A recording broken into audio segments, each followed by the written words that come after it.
1. Two Wolves of the Steppe, Power Sharing and the Rise. Attila was born in the early 400s as a nobleman of the Hunnic Empire, which had already advanced deep into Europe. Following the death of his uncle, King Rugila, he took over the leadership of the empire alongside his brother Bleda in 434. Attila and Bleda had contrasting characters. While Bleda was more ostentatious and fond of entertainment, Attila was a harsh, ruthless, plainly dressed warrior with his eyes fixed on the horizon.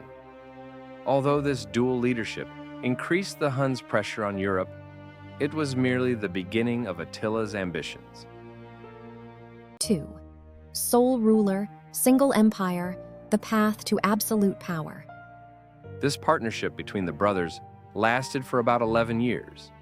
In 445, Bleda died in a suspicious hunting accident. Most historians believe Attila ordered his death. With no obstacles left in his path, Attila raised his sword and became the sole and absolute ruler of the colossal Hunnic Empire, stretching from the Ural Mountains to the Rhine River and from the Baltic Sea to the Balkans. With an iron fist, he united the scattered steppe tribes under a single banner. 3.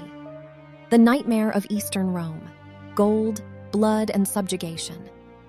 Attila's first target was the wealthy and arrogant Eastern Roman Byzantine Empire. He and his armies swept through the Balkans like a storm, razing cities to the ground and pressing all the way to the walls of Constantinople, Istanbul. Left with no choice, the Eastern Roman Emperor was forced to accept Attila's terms. Through the signed treaties, Eastern Rome doubled and eventually tripled the annual gold tribute it paid to the Huns. Attila used Byzantium less as a military threat and more as a colossal treasury to feed his empire. 4. An Unexpected Ring, Honoria's Proposal and the Turn to the West. An excuse that would change history fell into the hands of Attila, who had already bound Eastern Rome to tribute. Honoria, the sister of the Western Roman Emperor, secretly sent a ring to Attila asking for his help to escape a forced marriage. Attila cleverly turned this ring into a political maneuver. He announced that he accepted it as a marriage proposal and demanded half of the Western Roman Empire as his dowry. When Rome rejected this absurd proposal, Attila set his sights on the west, on Gaul, modern-day France, which he had been planning to invade for a long time. 5. The Bloody Plain, the Battle of the Catalonian Plains, Chalons. In 451, Attila entered Gaul with his massive multinational army of hundreds of thousands of men. Facing him was the Roman general Aetius, who knew him very well, having lived among the Huns as a hostage in his youth. Aetius had assembled a coalition army consisting of Romans and Visigoths. The two colossal armies clashed on the Catalonian plains. This battle remains one of the bloodiest and most horrifying conflicts of antiquity. After a full day of savage fighting, neither side achieved a decisive victory, and both suffered enormous casualties. Attila chose to retreat. Though not a defeat, it was the first time his legend of invincibility was truly shaken. 6. At the Gates of Rome, the mysterious encounter with Pope Leo the Great. The pause on the Catalonian plains did not stop him. Just a year later, in 452, Attila turned his direction straight toward Italy. He laid waste to northern Italian cities, Aquileia, Milan, one after another.